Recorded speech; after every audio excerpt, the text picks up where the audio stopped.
Yes. Selamat malam, Yahoo, Salam. Ya, Salam. Kembali lagi kita di podcast Kopi Ditutup pada malam hari ini, yaitu hari Minggu, ya, hari santai. Di sini saya memperkenalkan tamu-tamu semua, ya. Ada Almarici, ya, Beli kan? Ya.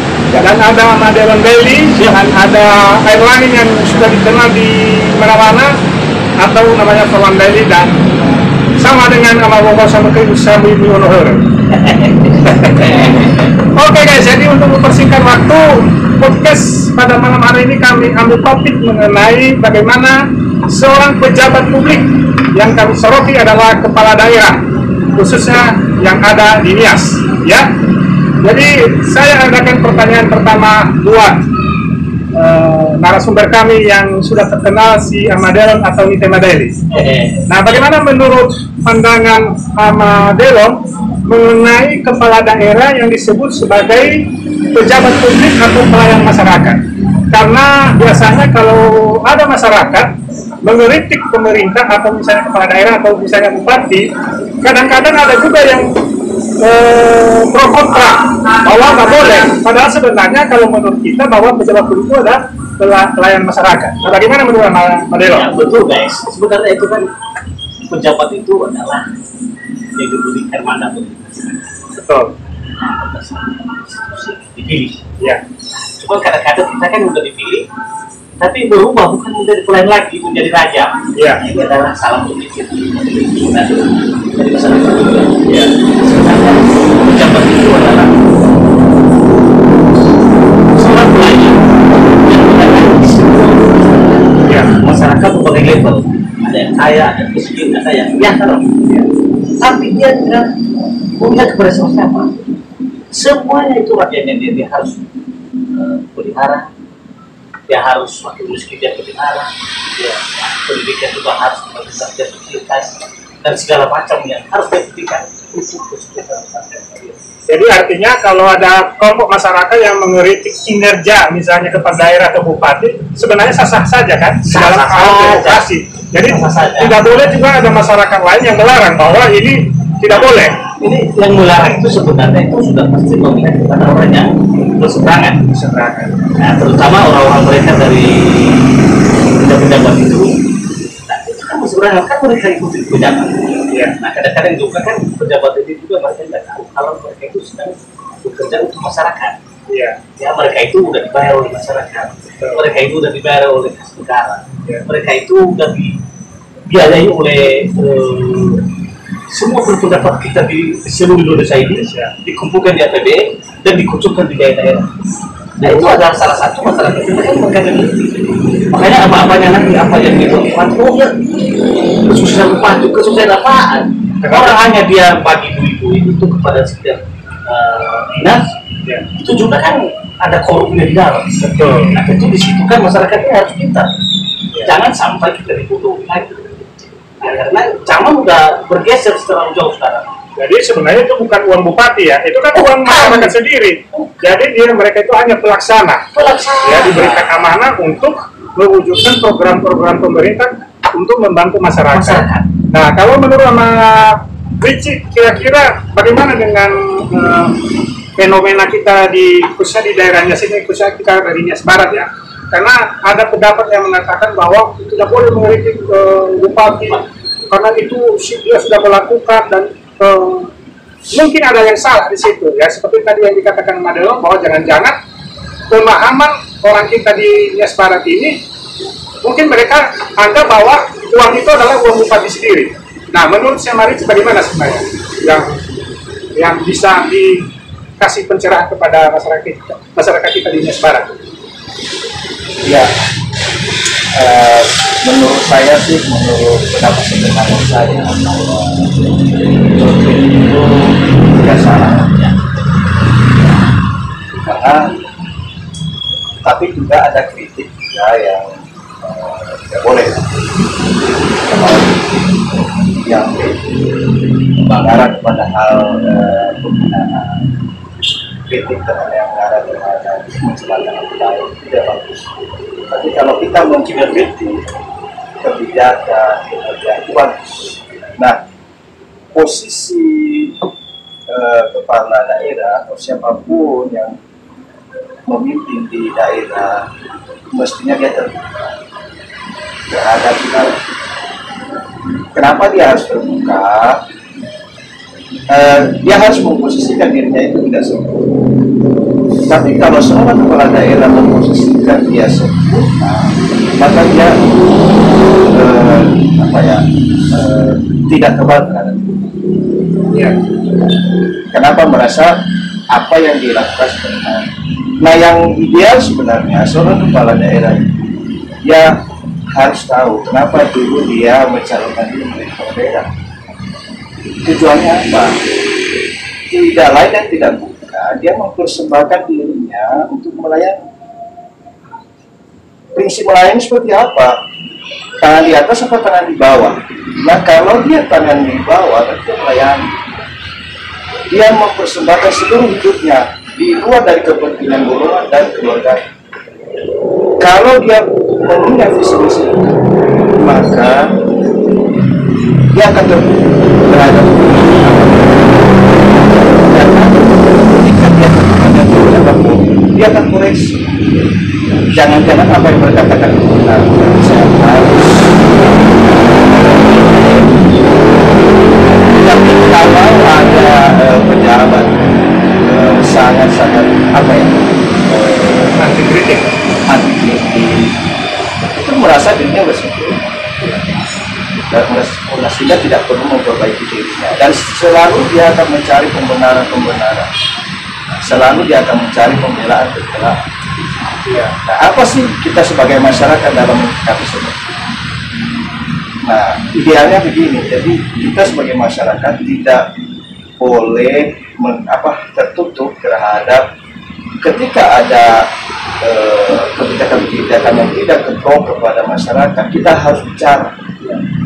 Karena ada ahli mengatakan ketika suatu ada kesalahan dan kesalahan itu kita tahu, tapi kita diam, maka kita termasuk orang yang melakukan kesalahan. Ketika ada suatu penyimpangan, kelalaian atau kecurangan, ketika kita diam dan walaupun sebenarnya kita tahu hal itu terjadi, tapi kita diam, maka kita tidak termasuk orang yang pro terhadap. Makanya kalau kita tidak disebut dalam hal penyimpangan yang merugikan masyarakat, kita harus bicara. Jangan takut, karena hal kita ini tentu ada cara-cara yang wajar. Kadang-kadang kan yang membuat orang takut bicara itu karena banyak sekali yang kita tidak tahu, karena begini kriminalisasi. Jadi kalau pendapat saya guys, mudah-mudahan mungkin pemerintah selanjutnya harus memposisikan diri sebagai pelayan. Ketika dia memposisikan sebagai pelayan, maka dia akan berpikir sekeras-kerasnya untuk demi kepentingan masyarakat. Bagaimana saya memajukan daerah yang saya mampu.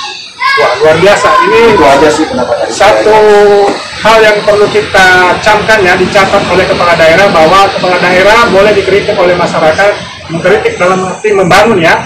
Dan kepala daerah nggak boleh alergi terhadap kritik masyarakat, karena kepala daerah juga harus menyadari bahwa Anda adalah pejabat publik atau pelayan masyarakat. Nah, begini Pak Delon. Jadi kita lihat sekarang, kita melangkah ke era sekarang. Kan nanti di bulan November ini kan hiruk pikuk pemilihan kepala daerah setelah Pilpres ini luar biasa kan? Nah, khususnya kita yang di Mas Baran ini, bagaimana kira-kira menurut penerawan Ahmad Delon mengenai siapa nanti kira-kira akan bertempur di lapangan untuk pilkadanya Barat selain daripada petahana? Saya rasa petahana ya kita nggak tahu apakah maju atau tidak, dan terus kedua nanti lawan-lawannya sebelum nanti saya pindah ke Forlan. Sebenarnya sih ya, kalau yang bertarung di 2024 khusus kepala daerah, khusus di 2014 pada kita tidak sekarang kan ada yang sudah maju ya, tapi yang sudah pernah kita podcast sebelumnya dan kita sudah pernah sampaikan di media juga, ada di situ Dokter daerah, ada di situ Yunus sebagai rektor di dunia ya. Dan saya yakin incumbent sekarang sudah maju. Ya. Nah, itu kalau kita lihat dari sisi politiknya sekarang, ya mungkin kalau kita lihat dari partai politik pendukung dan segala macam, mungkin udah dia di atas angin. Betul. Nah itu adalah politik. Ya. Akan kembali ke akar rumput yang semua nanti. Ya, nanti kesadaran masyarakat nanti itu berubah pikiran. Ya, karena kebijakan yang atau janji yang dia tidak terjadi. Ya, mungkin masyarakat nanti tidak akar rumput nanti yang bersuara. Apakah dia dipilih atau tidak? Ya, kalau kita lihat dari sisi kekuatan, ya kekuatan politik di sana sudah lebih menguasai parlemen. Ya, ini ada beberapa partai. Ya. Nah, ini adalah salah satu juga tantangan bagi kandidat-kandidat yang lain. Ya, kenapa kan harus ada politik dengan partai yang lain kan? Sehingga memenuhi 40 situ, nanti betul-betul di situ. Iya, mungkin nanti terjadi koalisi ya kalau bisa sudah pasti. Nah, yang menjadi pertanyaan sekarang, oke lah, misalnya katakan misalnya ibaratnya ada yang menguasai beberapa kursi ya, di sana kan kalau kita lihat ada dari Hanura, ada Gerindra, ya, yaitu yang Golkar. Nah, tapi mungkin menurut saya juga ya, mungkin petahana ini kalau dia maju, tentu kan yang diukur sekarang adalah kinerja selama ini. Ya, dan masyarakat sudah melihat bagaimana kinerjanya sampai di lapangan, kemajuan-kemajuan. Karena dia sekarang ini sampai sekarang kan masih termasuk daerah tertinggal ya dan termiskin. Nah, kira-kira bagaimana tanggapan masyarakat nanti selama ini? Nah, kalau menurut si Amawifan atau Forward Airline, kira-kira melihat dari sisi media ya sebagai insan pers ya, kira-kira bagaimana ini nanti gejolak yang akan terjadi di Asmara ini, karena ini ada dua nanti bisa berkubu-kubuan ini, mendukung A, mendukung B dan mendukung C. Kira-kira bagaimana melihat situasi nanti dan bagaimana cara mengantisipasi supaya terjadi nanti pergolakan yang sudah sehat. Baik, guys, terima kasih. Menurut penglihatan saya ya, baik dari parlemen di media-media saya lihat bahwa sekarang di kubu petahana sekarang itu yang sangat banyak mendapatkan kursi adalah di petahana, ada sekitar 13 kursi. Ya, Hanura kalau nggak salah ada 5, kalau Gerindra ya Pak. Ya.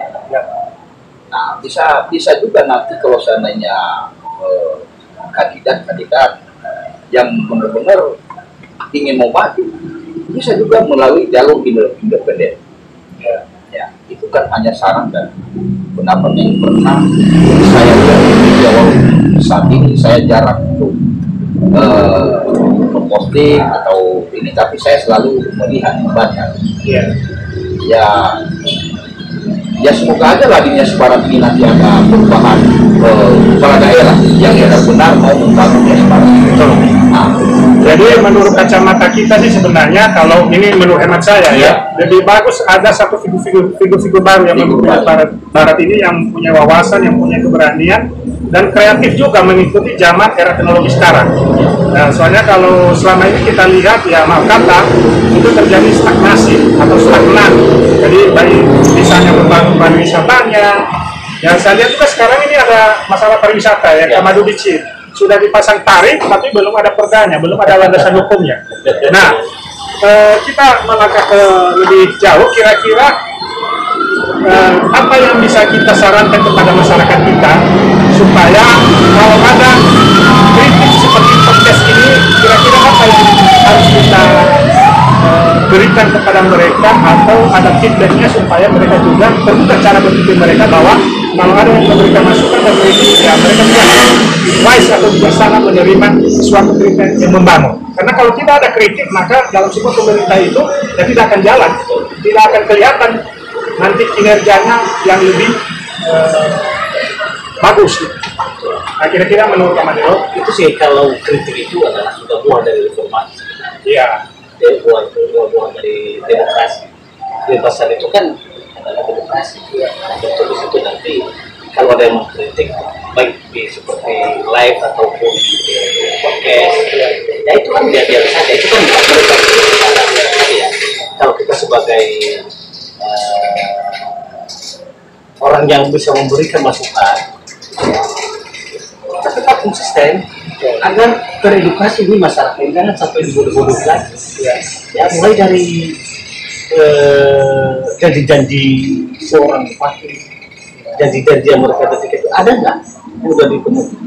Apa yang mereka buat contohnya seperti tadi itu pariwisata ya, tapi sudah ada tarifnya, sudah ada dipasang, tapi kalau benar itu belum ada perda.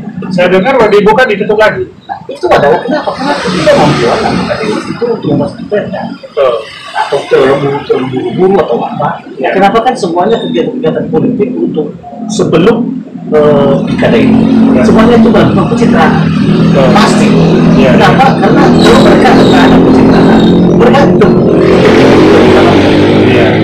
walaupun banyak fakta yang mendukung dan segala macam, tidak bakalan dilihat itu masyarakat. Kenapa masyarakat itu udah pintar sekarang ya? Nggak bisa dimobil lagi ya. Untuk di situ kritik itu adalah obat untuk mendapatkan yang sesungguhnya. Kalau ada kritik itu benar tadi seperti tidak jalannya kita itu depan. Tapi harus ada kritik, membangun juga, dan harus ada pemikiran itu ada juga itu bisa memberikan suatu kalau berani berjalan. Ada LSM, ada pers, dan semua itu organisasi berat bisa berbicara. Kenapa? Akan menyaspar menjadi tapi kalau nggak ada yang bicara, semua kemudian kepada orang yang melakukan salah satu pelanggaran itu mundur.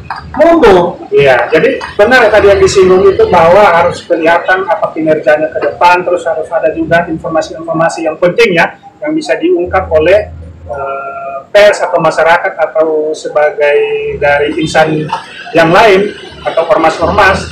Nah, sehubungan dengan itu, yang mungkin menurut sama Ricci sekarang, kita kan udah tahu nih rumah sakit Pratama Leledolu ya, sudah diresmikan waktu itu, tapi sampai sekarang kita nggak tahu perkembangannya, apakah sudah bisa diterima pasien atau bagaimana. Nah, kira-kira menurut sama Ricci ini bagaimana ini? Kok terjadi distorsi atau komunikasi yang putus gitu antara pemerintah dengan masyarakat? Nggak ada kabar. Bagaimana ini menurut sama Ricci?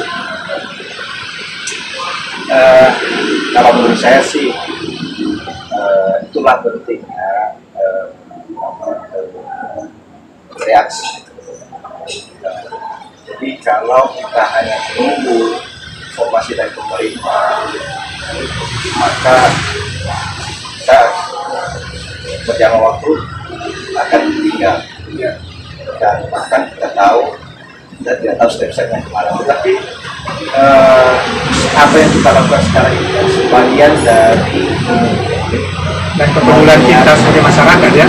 Betul.